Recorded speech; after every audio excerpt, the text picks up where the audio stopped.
So I'm officially a lecturer now in University Malaya. So I thought I'd share some random thoughts that I've had over the past few months being a new lecturer in a university.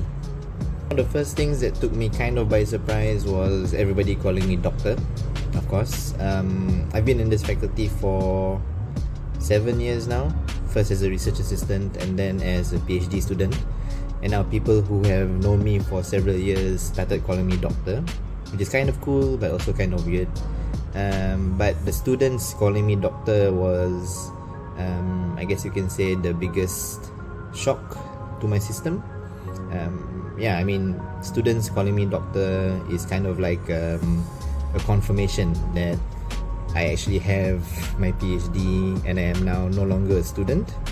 So yeah, that was one of the first things that took me by surprise after I started working as a lecturer. Something that I found quite amusing is that every student in the class, yeah, I guess you can say pretty much every student in the class has a tablet which they bring to class for looking at notes, taking their own notes and, you know, stuff like that. But something extended from that is that I had a session with a group of students the other day and I needed a piece of paper which I didn't have on me. So I asked for a piece of paper from one of the students and not a single one of them had any paper, which was quite amusing to me. I mean, I know that they use their tablets to take notes and everything, but I thought maybe at least one of them would have a notebook or something. But no, none of them had any paper at all. It's quite surprising to me. I guess it's a sign of the times. Everything is digital nowadays. I mean, when I was a student, I didn't have any paper on me either. I didn't really take notes when I was an undergraduate student. So I guess I shouldn't be surprised that none of them have any paper nowadays, since all of them have tablets.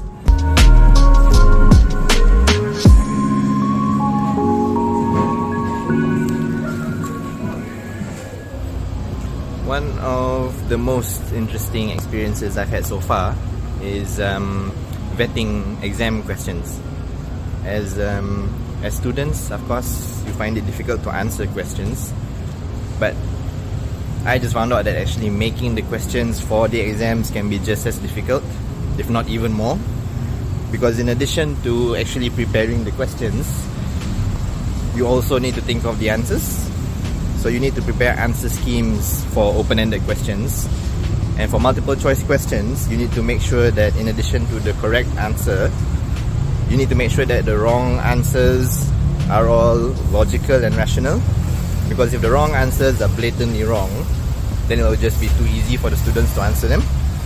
An additional requirement to making questions is that you have to follow Bloom's taxonomy. So you need to make sure the questions are of the appropriate level for the students and also use the correct words and terminologies. So I found that actually making questions for exams could actually be more difficult than answering them. That's interesting.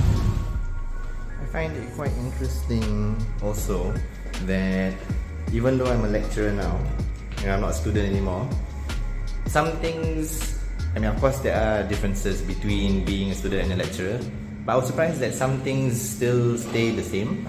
For example, like before my student gave a proposal presentation, I was nervous because other academics would be evaluating her research, which I supervised.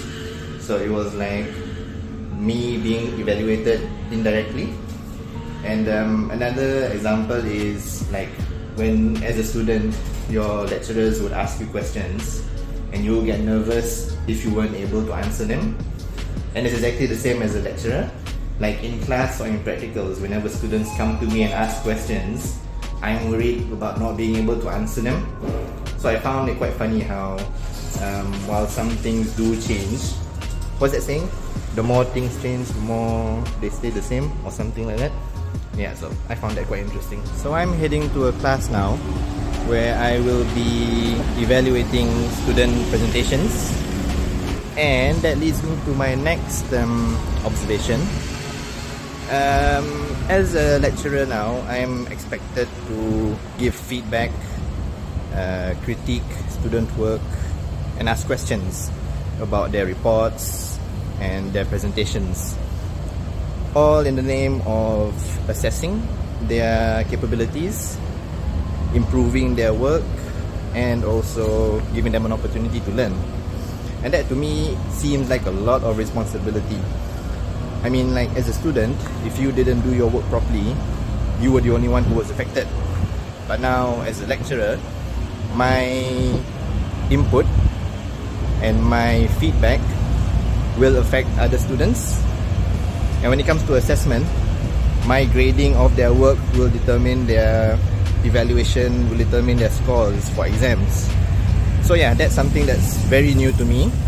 Possibly the thing I need to learn and improve the most.